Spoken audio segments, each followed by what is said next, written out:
Watching Girlfriends as an adult is different, guys. Like, I'm going to fully expose myself right now, and I'm going to admit that I see myself in each of the characters. Right, I know. Let's just talk about it. When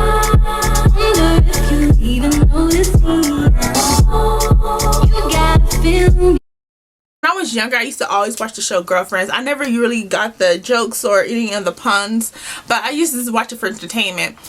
And now as an adult, when I rewatch it, I actually saw all of 8 seasons, and I'm watching it again. My anxiety, guys.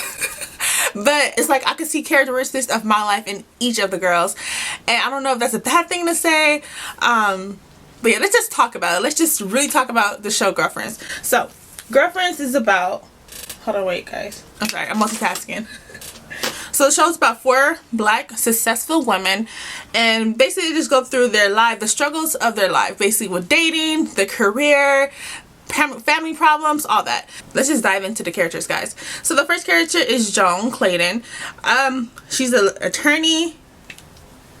She's not married. She doesn't have any children, and she's like the mother figure of the whole of the 4 girls. She's the mother figure. Even though she works at a law firm, she's not that much invested in her career. Later on in the further season, she does end up quitting her career and starting to open her own tapas bar. She's desperately trying to find a husband and have a child. And honestly, it seems like she can never win in a relationship.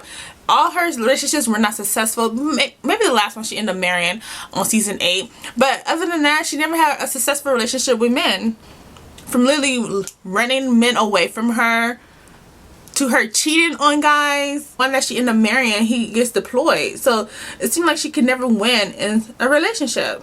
Honestly, I thought Brock was going to be the one that she was going to end up marrying, but unfortunately, he didn't want children, and that was a big deal breaker for her. And be honest, that would be a deal breaker for me too as well. Just saying. Okay, let's move on to Maya, which is Joan's assistant, and a lot of people like her, as in the viewers. So she's married to her high school sweetheart. They have a kid named Jabari. She's trying to better her life. She doesn't like being an assistant, so she's working towards doing her own thing as within a big, and she decided to go back to school. Unfortunately, this season she did end up cheating on her husband with Stan. It seemed like she wanted, like I said, she did want something better in life, so I think that's why she gravitated to Stan so much. And it was never a physical relationship she had. It was more so platonic relationship, in my opinion. But anyway, her husband, Darnell, his fine self, he's a good catch too. If you guys are into like a hard-working man, blue collar, he's a perfect fit.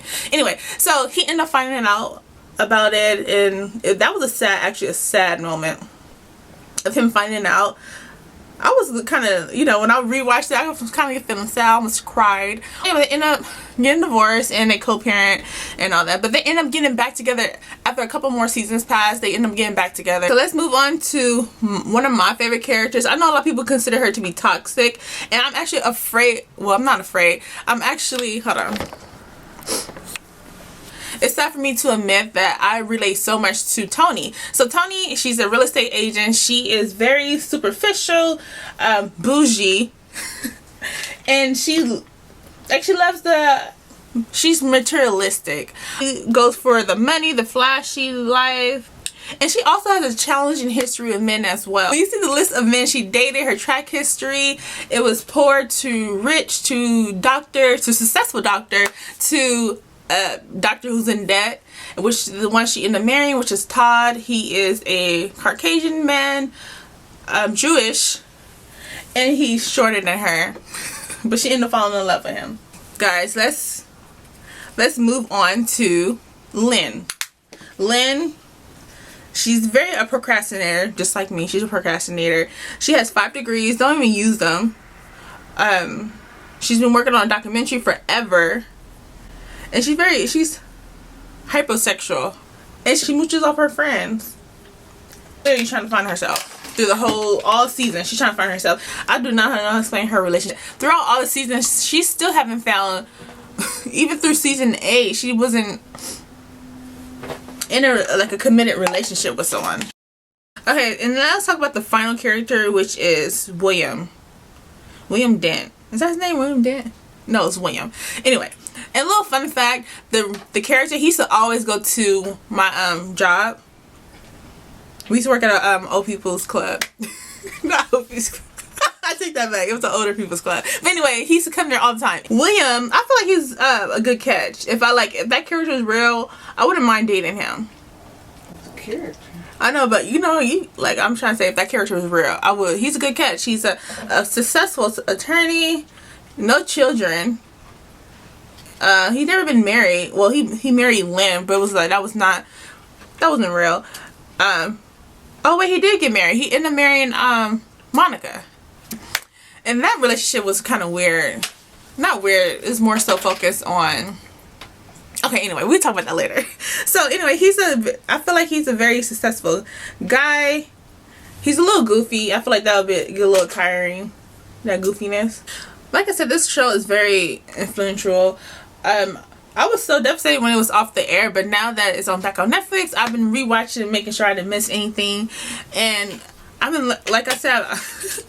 Like, I really enjoy the show, and it is like a little mirror making me think about everything. And the sad part is about with Joan, is like how she has so much, well, it's not even pressure, I want to say it's pressure, but it's in the back of my mind, about the children things, getting married, and not being happy where I'm going. Like, that's, like, I can relate to her in so many ways, like I said. And you already know that I'm a procrastinator.